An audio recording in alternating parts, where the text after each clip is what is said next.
Hey guys, EdgeNinja here again.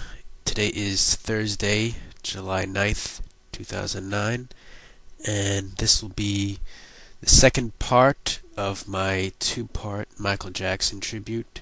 And 2 days ago, from the recording of this video, was his memorial service. I apologize for not coming out with this video the day after the memorial service.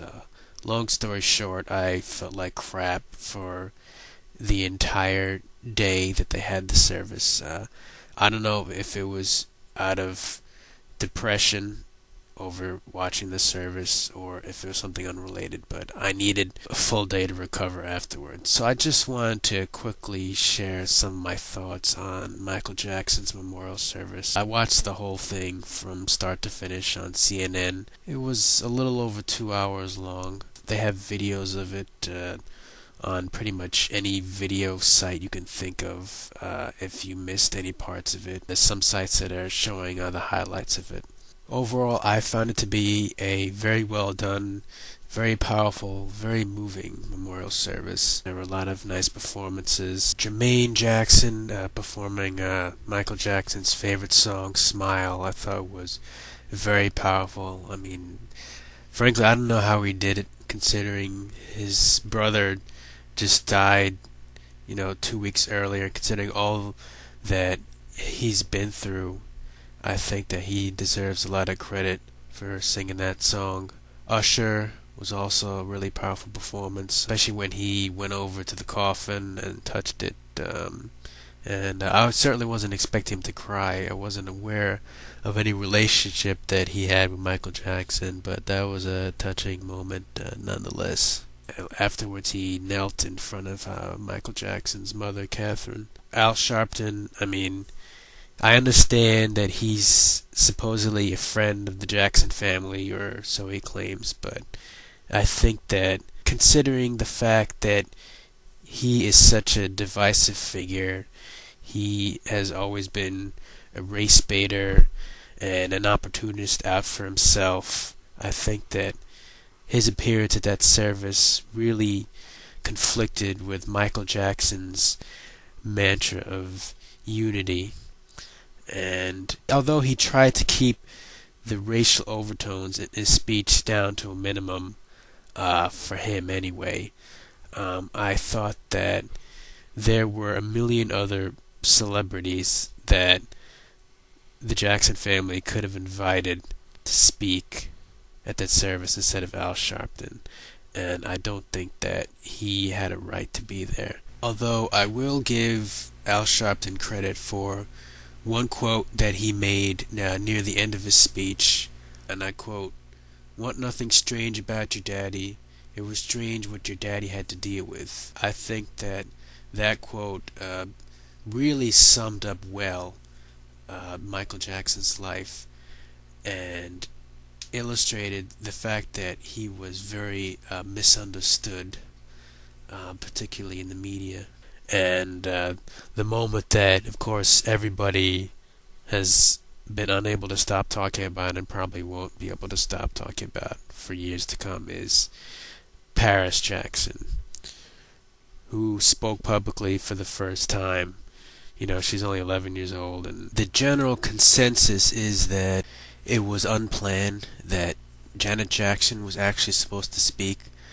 However, Paris ended up speaking. I don't know if it was at the encouragement of Janet, because nobody had ever heard any of Michael Jackson's children speak on stage before, or if the girl might have actually spoke of her own free will. I am definitely not what you would call an outwardly emotional person at all, but when I heard that little girl say, "I just want to say, ever since I was born, Daddy has been the best father you could ever imagine, and I just want to say that I love him so much," and collapse into Janet Jackson's arms, you can pretty much guess what I did. There wasn't a dry eye in that arena. Frankly, if that girl speaking didn't pull at your heartstrings, then you weren't human.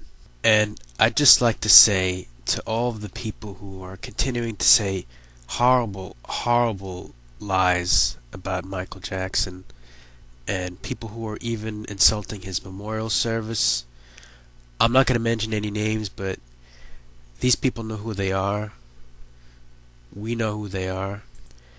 It's most likely because of you and other ignorant, disgusting hate mongers like you that this beautiful little girl and her two brothers are going to grow up the rest of their lives without a father.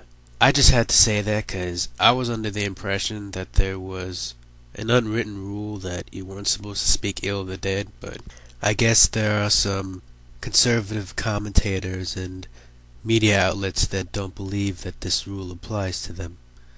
You know, it really makes me angry at just how horrible this man was treated throughout his entire life. Between, being beaten by his father and belittled by his father and pushed to the brink as a kid, and then as an adult, just being hounded by the press and the paparazzi and, called all these terrible things. It's kind of no surprise that he got into drugs and eventually it led to his demise at an early age. I look at the media's reaction to his death now and how everybody is mourning him and saying how much of an inspiration he is, how much of a cultural icon he was. A lot of these people are the same people calling him Wacko Jacko just a few years ago. Anyway, before I go out, I just wanted to say one thing regarding Joe Jackson, Michael Jackson's father.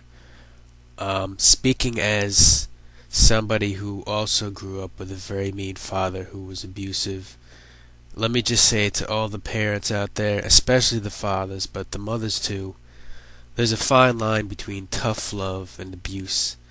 And believe me when I say that your kids remember the things that happen to them when they're young. And they may grow up to be the most amazing people in the world, but if they're abused, they could very well end up abusing other people, abusing you, or in Michael Jackson's case, abusing themselves. So, don't fool yourselves. They remember. They remember. Well, that's all I got to say about Michael Jackson. He was definitely a god among men, and I hope that he rests in peace and that the media will at least tone down the coverage a little bit on him for a while. Take care, guys.